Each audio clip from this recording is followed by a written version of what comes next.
Hello guys, welcome to Minhan's kitchen. Minhan's किचनमा आज पाक्दैछ मोमोको अचार। मोमोको अचार बनाउनको लागि हजुरहरूलाई चाहिने इन्ग्रेडियन्टहरूमा पर्दछ सुरुमा भुटेको तिल, अनि त्यसपछि भुटेको बदाम, अनि त्यसपछि तपाईँले राख्नुपर्ने हुनेछ कराही वा प्यानमा तेल। हजुरलाई कुन तेल मनपर्छ, मैले चाहिँ तोरीको तेल राखेको छु। त्यसपछि मैले हल्का त्यसमा राखेको छु जिरा र टिमुरलाई झानेको छु। अनि त्यसपछि बारीक कटेको खुर्सानी अनि लसुन, अनि त्यसपछि बारीक कटेको प्याज।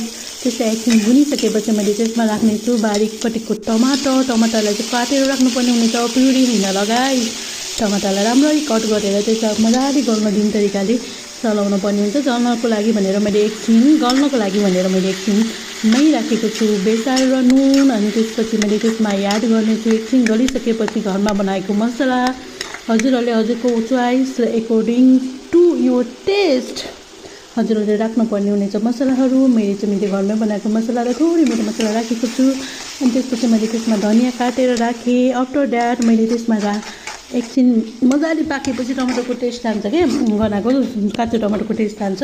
अनि मजाले पकाएँ। अनि त्यसपछि त्यसलाई मैले मिक्सीमा राखेँ। मिक्सीमा मैले अघि भुटेको तिल र बदाम राखेँ। अनि त्यसपछि मैले मिक्सी गरेर मेरो अचार रेडी भयो। टडा।